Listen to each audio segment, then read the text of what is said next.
Alors, premier exercice du challenge 10-14, le squat. Le squat, ça n'a pas l'air compliqué, mais c'est un mouvement sur lequel on peut vite se blesser au genou. Les ligaments, la rotule aussi, enfin voilà. Donc je vais expliquer vite fait comment on fait un squat correctement. J'espère que je vais rien oublier. Donc, la position de départ. Position de départ, c'est les pieds écartés de la largeur des épaules à peu près. Et une ouverture, les orteils sont ouverts, on n'a pas les pieds parallèles. Un certain degré d'ouverture qui est une position naturelle. Voilà.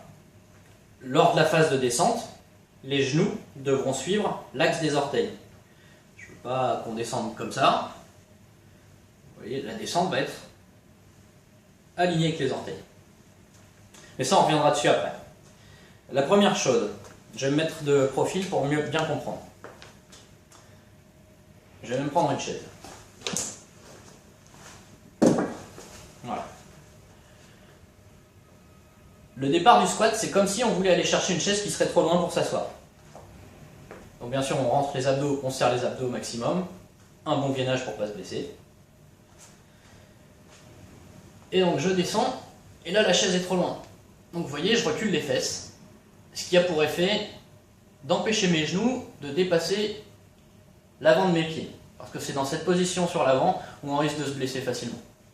Surtout quand il y aura des charges. Là, il n'y a pas de charge. Donc on descend avec les fesses en arrière, le dos bien redressé, les abdos serrés, rentrés.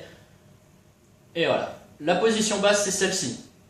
Lorsque le bassin est en dessous du genou. Vous pouvez descendre en squat complet, ça ne sert pas à grand chose à part se faire mal au genou encore une fois. Ça pourra servir dans les mouvements d'haltérophilie, mais pas pour l'instant. Donc, un squat. Lorsqu'on remonte, je me mets un petit peu plus loin pour bien voir.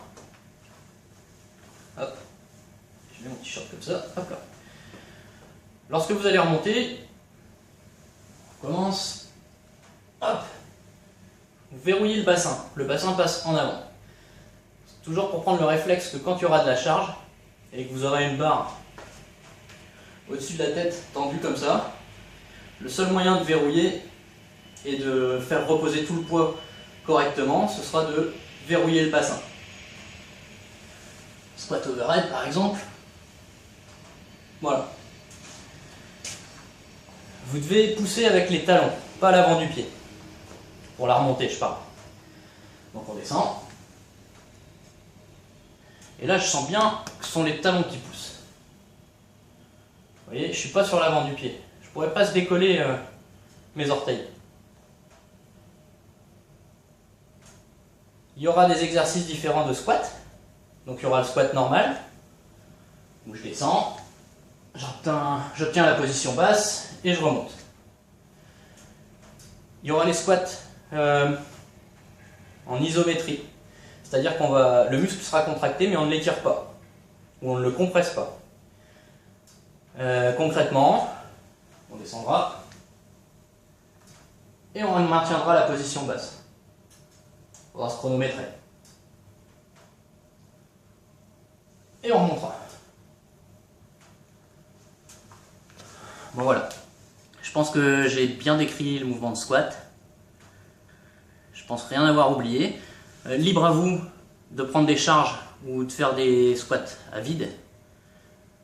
Moi je vous conseille quand même pour les premiers jours où il n'y aura pas beaucoup de reps, parce qu'on commence avec 30 reps le premier jour, je vous conseille de prendre de la charge. Parce que quand on s'entraîne avec de la charge, on progresse plus vite. Donc si vous voulez avoir des fesses bien musclées, chargez. Voilà, c'est simple. Bon bah bon courage. Aujourd'hui c'est 30 reps. Bah voilà, tout est dit. Ciao.